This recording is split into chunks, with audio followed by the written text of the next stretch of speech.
ले गए थे हमको बांध के, विक्रम को मार दिया और हमको बांध के ले गए अपने साथ में। किसी ने नहीं सोचा कि ये लड़की है या औरत है, इसको छोड़ देना चाहिए, या तो वो लोग हमको मार देते, जिंदा नहीं छोड़ते। हमने कहा था उन लोगों से कि हमको मार दो, परंतु ये पता नहीं है कि हमारे संग में ये दुर्व्यवहार कौन गांव के थे, कहाँ के थे, किसने किया जरूर है, बहुत ज्यादा किया। नाम में फूल, बदन पर बलात्कार, 22 लोगों को मारने वाला पत्थर दिल और नाग पंचमी पर खुद को मारने वाले को खीर खिलाने वाली इंडिया की बैंडिट क्वीन।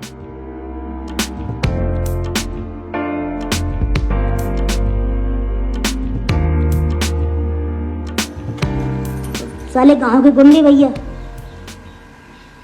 तंग करते, परेशान करते कि तेरी लड़की मेरे को गाली दे रही थी, तेरी लड़की मुझे ऐसा कर रही थी, बहाना करके फिर मुझे मारते पीटते और मेरी माँ से भी पिटवाते, माँ से शिकायत करते कि ये तेरी लड़की का नाम की मुझे पत्थर मार रही थी। मेरी माँ मुझे मार के बाहर निकालती और मेरी शादी बिल्कुल छोटे में हो गई थी, हम 11 साल के थे।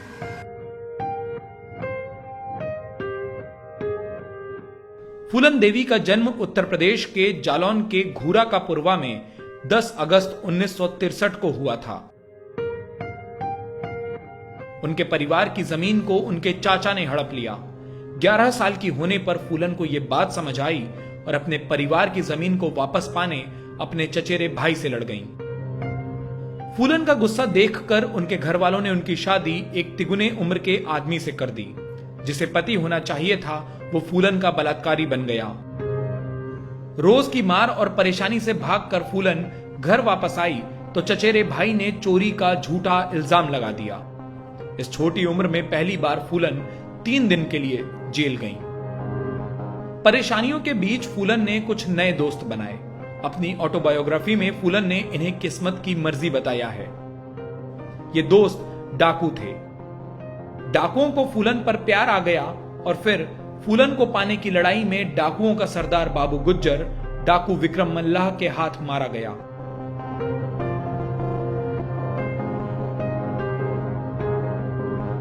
बाबू गुज्जर की मौत से गुस्से में आए श्री राम ठाकुर और लाला ठाकुर ने विक्रम और फूलन के गैंग पर हमला कर दिया। विक्रम की हत्या कर दी और फूलन को उठा ले गए।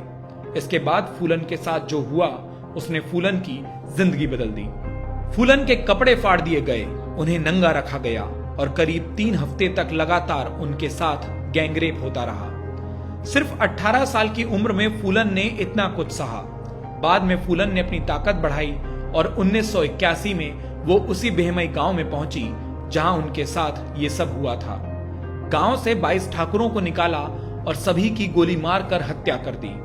इसके बाद फूलन देवी बन गई बैंडिट क्वीन। एक अफसोस कि हम एक गरीब परिवार में हम औरत बन के क्यों पैदा हुए। हम अगले जन्म में भले ही जानवर बन जाएं पर इस तरह की औरत नहीं बनना चाहिए। बहुत बस अजीब सा लगता है, वो बातें जो पहले की याद आती हैं तो मेरे वैसा लगता है थोड़ा। अब तो धरती आसमान का फर्क है। हमने भी सोचा कि इतने बुरे बुरे अत्याचार हुए मेरे साथ तो हम क्यों मर जाएं। जिन्होंने मेरे साथ अत्याचार करा हम क्यों उन्हें बता दें कि अगर किसी के साथ तुम ऐसा करोगे तो तुम्हें भी जवाब मिलेगा। 1983 में प्रधानमंत्री इंदिरा गांधी के फांसी न देने के वादे पर फूलन देवी ने सरेंडर कर दिया। 22 हत्या, 30 डकैती और 18 अपहरण की आरोपी फूलन देवी 11 साल जेल में रही। 1994 में वो जेल से बाहर निकली जब सरकार ने उन्हें रिहा कर दिया। एक बच्ची, एक बलात्कार पीड़िता, एक डकैत और एक हत्यारन फूलन देवी अब एक नेता बनने वाली थी। उत्तर प्रदेश के मिर्जापुर से 1996 में वो चुनाव जीतकर संसद पहुंची। कभी बिहड़ों में जिंदगी जीने वाली फूलन देवी दिल्ली में सांसद निवास में रहने लगी। अरे बीजेपी के लोगों, अब मेरे कितने क्या उड़ा रहे, मेरे कितने तो 15-16 साल पहले उड़ गए जब मेरी जिंदगी लुटी। 25 जुलाई 2001 को नागपंचमी के दिन फूलन देवी के बंगले पर शेर सिंह राणा नाम का आदमी आया। बंगले के गेट पर ही शेर सिंह राणा ने फूलन देवी को गोली मार दी। कहा कि भेमई में मारे गए ठाकुरों का बदला लिया है। लेकिन फूलन देवी की मौत के बाद भी उनकी कहानी जिंदा रही। वो शायद उस वक्त की इकलौती डकैत थी जिनके ऊपर फिल्म बनी थी, उनके ऊपर किताबें लिखी गईं। कभी हाथ में बंदूक पकड़कर फोटो खिंचाने वाली फूलन देवी एक बंदूक से निकली गोली के कारण ही हमेशा हमेशा के लिए तस्वीरों में रह गईं।